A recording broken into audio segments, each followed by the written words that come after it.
Welcome back to another video. তো আমরা সকলেই জানি যে শাকিব খানের নতুন ছবি, যেটা বেশ কিছুদিন আগে কলকাতায় মুক্তি পেয়েছিল, এবং এই সমস্ত বিষয়বস্তু নিয়ে অনেক রকমের কন্ট্রোভার্সি, অনেক রকমের জলঘোলা হয় যে এই ছবিটা কলকাতায় কেন চললো না, কেন কলকাতায় মানুষ এই ছবিগুলোকে পছন্দ করলো না।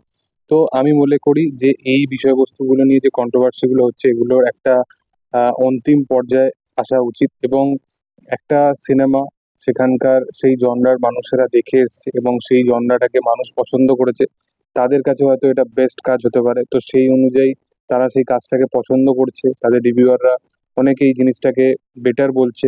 এবং সেখানে তুফান, এই কথাটা তো কোনোদিনও অস্বীকার করলে হবে না যে তুফান ছবিটা বাংলাদেশে দারুণ লেভেলে কালেকশন করেছে।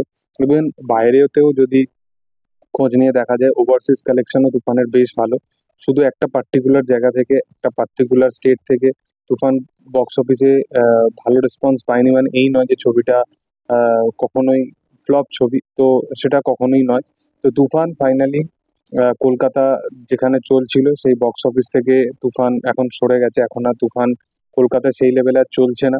বেশি বড় বড় প্রিমিয়াম যে যে বক্স মানে সিনেমা হলগুলো পেয়েছিল, এমনি তুফানের সিনেমা হল মাত্রা খুবই কম ছিল। এবং তারপরে যেগুলো ছিল সেগুলো অনুযায়ী যদি দেখা যায়, তো তুফান আর সেই লেভেলে চলছে না।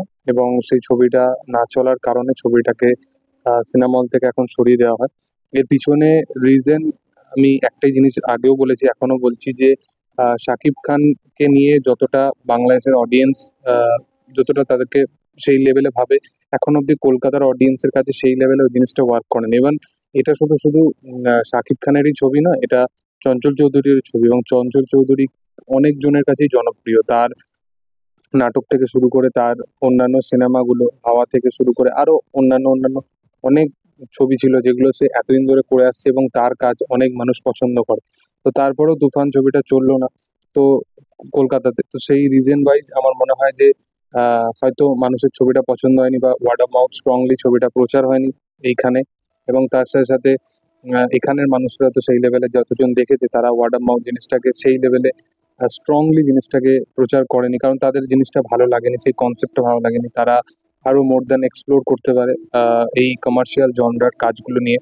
তো হয়তো সেইগুলো রিজন থাকতে পারে। ইভেন যদি সুড়ঙ্গর ক্ষেত্রে দেখো, সুড়ঙ্গর ক্ষেত্রে আইটেম নাম্বারে কলকাতার হলেতে মানুষ দারুণভাবে এনজয় করেছিল, এবং সুড়ঙ্গ নিয়ে মানুষ লিটারেলি ওয়েট করেছিল, এবং ছবিটা সেই লেভেলে রেসপন্স পেয়েছিল কলকাতা থেকে।